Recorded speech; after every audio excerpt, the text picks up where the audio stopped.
What's happening, guys? It's Dan from GeneralTechHQ here, and when you buy any iOS device, whether it be an iPhone, an iPad, an iPod Touch or an iPad mini, you're always faced with that hard decision, or a hard decision for some people, on what capacity of memory to get. Now there are three options: 16, 32 and 64, and of course as you increase, the price also increases. So in this video I hope to advise you on what size is best for you. I hope you enjoy. Even at their lowest prices, at 16GB, which is currently Apple's minimum memory storage you can buy, an iOS device is very, very expensive, and Apple have a reputation for selling expensive things.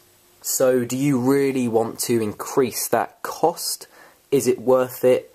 So I'm going to tell you now what each capacity could be used for and what kind of person you would be to get them. Now the minimum memory that Apple offer is 16GB, and every time you increase the storage on your iOS device, it goes up $100. That's right, that's a lot of money.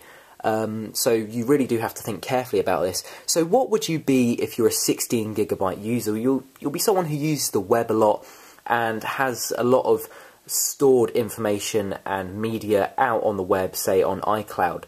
You'd probably be someone with a relatively small music library and hardly any films, and maybe a few applications. Because what you have to bear in mind is that the Apple software already takes up around 3.5GB, 4GB, so you're only left with about 12GB storage for all your stuff.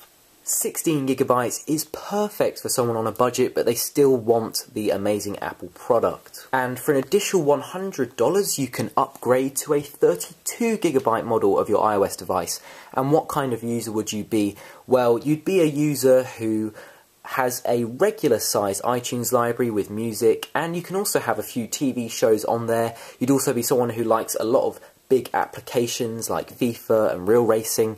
So this is really a perfect model and capacity for someone who is relatively into technology and has quite a lot of stuff on their iPhone, iPad or iPod Touch. This is also really good for people that like to take a lot of photos. So a whopping $200 more than the basic 16GB, you can have a 64GB model iOS device, and this is really for the people that have a massive music library and like to store a lot of films and TV programs on their iPhone, iPad or iPod Touch. It's also for people that like to take loads and loads of photos, and basically people that just have a lot of media content.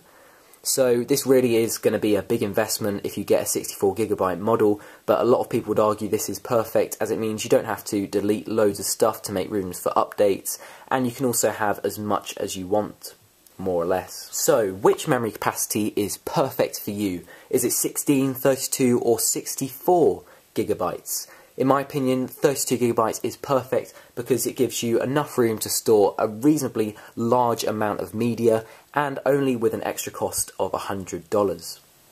If after this video you have decided on what capacity of memory you're going to get your iOS device in, drop a comment down below and tell me what you have decided on. And if you do have an iOS device, what memory is it and are you happy with it? Also drop a comment down below. If this has helped you, remember to give me a thumbs up and subscribe for lots more Apple videos here at GeneralTechHQ.